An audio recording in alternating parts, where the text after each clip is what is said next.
Você sabia? Lo sapevate? Tu sabias? Le saviez-vous? Did you know? Esquisne. Você sabia que aquele trechinho que vem antes de um texto, um trabalho, um poema, ou mesmo no início de um livro com a autoria de outro autor se chama epígrafe? Você sabia que muitas epígrafes são em língua estrangeira e muitas em línguas que já foram extintas ou estão em extinção? Por falar em extinção, as línguas dos povos originários estão em grave perigo. Você sabia que até muito pouco tempo atrás, nos livros, as pessoas falavam de forma requintada mesmo se fossem do povo? Isso mudou muito a partir dos nossos modernistas nos anos 20 e depois com todas as revoluções mundiais nos anos 60 e 70. Você sabia que um dos autores que mais trabalhou com a oralidade literária foi Rubem Fonseca e que esse ano se comemora seu centenário? Nos anos 70, o escritor utilizou uma epígrafe em francês arcaico em seu livro Feliz Ano Novo. Você está ouvindo ao podcast Você Sabia. Hoje iremos entrevistar o professor André Luiz Gomes a respeito do centenário do autor Rubem Fonseca. Por que o livro Feliz Ano Novo foi censurado em 1976? Havia no ar, é interessante a gente pensar no modo como a ditadura funcionou, muitas coisas passaram, outras não passaram. Houve um processo de censura contra as perspectivas artísticas, teatro, enfim, a própria telenovela também era censurada. Então, eu acho que o fato do Feliz Ano Novo ser censurado tem muito a ver com o fato de flagrar uma perspectiva da violência que não queria ser notada no Brasil dos anos 1960 e 1970. A gente está em plena ditadura militar, na verdade, a gente começa ali a tal da abertura lenta, gradual e constante, e segura também, segura para os militares. E durante todo esse período, já fazia 12 anos de ditadura naquele momento, que se vendia a imagem de um país muito pacífico.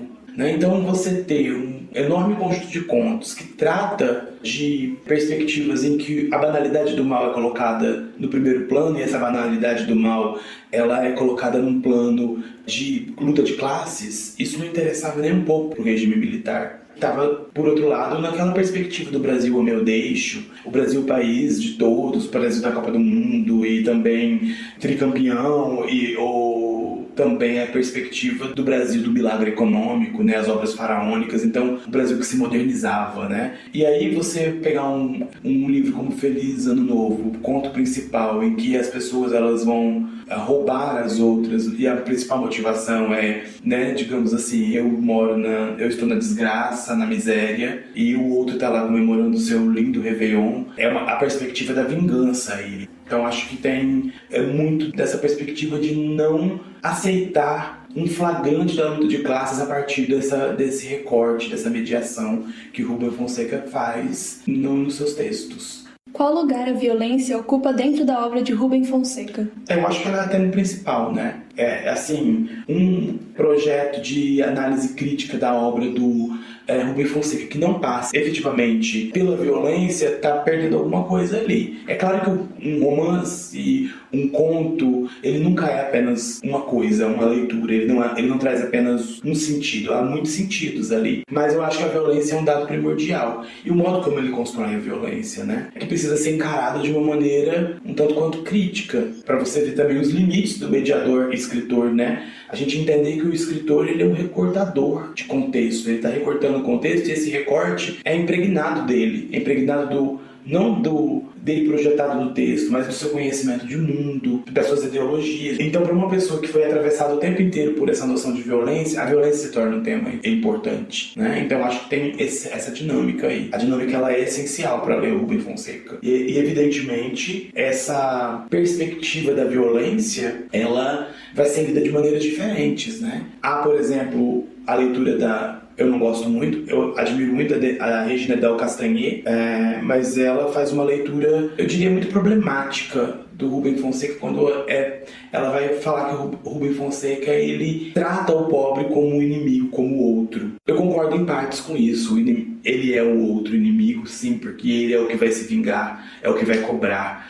mas não é apenas isso, Eu acho que, no final das contas, essas personagens são vetores da violência, mas vetores de uma violência que, na verdade, primeiro, o alvo são eles mesmos. Então, é a reação. Então, se você for ver todo o contexto, a ambientação das cidades, dos lugares da cidade, são todas muito atravessadas por esse olhar da decadência, por esse olhar da destruição, por esse olhar da miséria e por esse olhar também da opressão sobre esses sujeitos. E aí, nessa opressão, a resposta, vamos falar aqui natural, né? Natural porque é animal, né? Porque a reação primeira é a da vingança, é a de cometer a violência para se sentir, para se afirmar, para se sentir vivo. Agora, veremos uma perspectiva diferente, através da pesquisadora do tema, professora Maria Cláudia Alves. Entre as estratégias literárias do Rubem Fonseca, qual a senhora destacaria? Uma das estratégias desse autor é colocar o leitor em xeque. Então, o leitor não sabe se ele simpatiza com o herói, anti-herói, o vilão, e isso causa assim, um efeito muito de estranhamento no leitor. No Feliz Ano Novo, nós temos, por exemplo, o conto do mesmo nome, que é terrível. É terrível, que conta justamente, traz a história, né, de bandidinhos menores de idade, né, que vão fazer coisas terríveis numa festa de Ano Novo dos Granfinos, no Rio de Janeiro. Por outro lado, você tem também o conto Passeio Noturno, que é um playboy, um granfino que sai com seu super carro atropelando gente na rua à noite. Então, assim, ele não perdoa ninguém. E o leitor se vê diante de esse impasse de simpatizar com o quê ou não. Para mim é um grande hiperrealismo social. O livro Feliz Ano Novo, que a senhora mencionou, apresenta uma epígrafe. Qual a importância dessa epígrafe? Essa epígrafe é de um autor francês medieval, que se chama François Villon. Ele fez uma obra imensa e única que se chama O Testamento. E nessa epígrafe, que vem escrita em francês arcaico, eu vejo aí uma motivação muito clara, que é de driblar a censura brasileira. E o trecho traz, mais ou menos, pela minha interpretação, né, o diálogo de uma pessoa mais humilde com uma pessoa mais assim de nível superior. Essa pessoa mais humilde fala: por que você acha que eu sou humilde? Só porque eu estou vestido assim? Então, traz mais ou menos no seu bojo, as aparências enganam. E o Feliz Ano Novo, no seu título, uma anedota aqui, que a gente não sabe se é verdadeira, no lançamento, dizem que um militar comprou para sua sogra e que na hora que ele deu de Natal, porque foi lançado perto do Natal e o título é convidativo, né? Dizem que na hora que a sogra leu, que teve assim um choque e justamente daí foi censurado. Então, um dos efeitos da epígrafe é justamente, a meu ver, driblar e, de certa forma, tirar um sarro dos censores, né? Tanto pela sua falta de cultura, o censor não ia procurar que língua é aquela, né? E não tinha conhecimento, evidentemente, do francês arcaico, de quem era François Villon. O que ele conseguiu fazer, assim, com maestria, né? Agora vamos para um rápido tete-a-tete com os nossos dois professores entrevistados. Um autor. Caio Fernando Abreu. Um filme nacional. Cidade de Deus. Um país para visitar antes de morrer. Egito. Uma obra estrangeira. O Estrangeiro, do Albert Camus. Um prato nacional. Acarajé. Um passatempo. Ler. Um autor. Gustave Flaubert, autor de Madame Bovary. Um filme nacional. Baiba Brasil, de Cacá Diegues. Um país para visitar antes de morrer. A Grécia, que eu não conheço. Uma obra estrangeira. Ana Karenina, de Tolstói. Um prato nacional. A muqueca. Um passatempo. Cozinhar. Agora, iremos ouvir depoimentos de uma professora e de uma aluna do PEJA, o Projeto de Educação de Jovens Adultos, existente na nossa instituição. O PEJA, ele é o Programa de Educação de Jovens e Adultos aqui da Unesp, e ele é uma das atividades de extensão do curso de Letras. Então, o corpo de professores, ele é formado totalmente por alunos desse curso. Atualmente, por exemplo, a gente está em 5 professores. O programa, ele é procurado, majoritariamente, por adultos acima dos 50 anos que têm vontade de voltar a estudar. Alguns alunos, eles não tiveram a oportunidade de estudar quando eles eram jovens ou crianças. Já outros chegaram a estudar, mas não completaram o ensino médio, não completaram a escola. Tem outros que chegaram a terminar a escola, mas que eles não conseguiram se alfabetizar funcionalmente. Fazer parte do PEJA é uma experiência incrível, é muito gratificante poder dar a essas pessoas uma nova oportunidade de estudar. E além disso, eu também vejo essa experiência como uma grande contribuição para a minha graduação, porque é um momento em que eu posso pôr em prática e testar todas as teorias que eu estou estudando, né? Eu sempre quis voltar a estudar. Meu sonho era voltar a estudar de novo,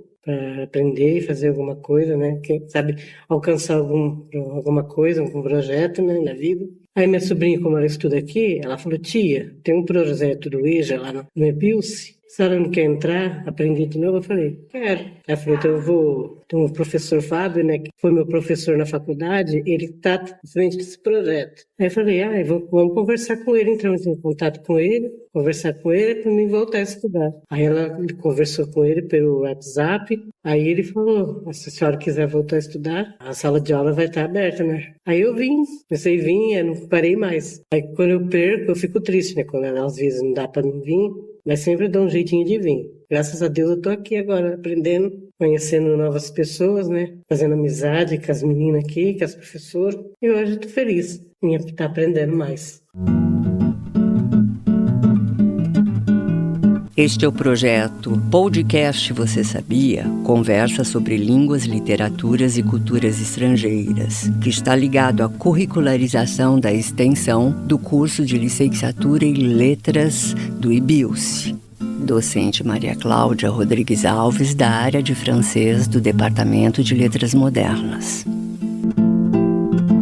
Eu sou a professora Thalita Stort Garcia, docente da área de espanhol do Departamento de Letras Modernas, coordenadora do projeto de extensão Você Sabia durante o ano de 2025 e contei com o apoio da professora Maria Cláudia Rodrigues Alves, do mesmo departamento.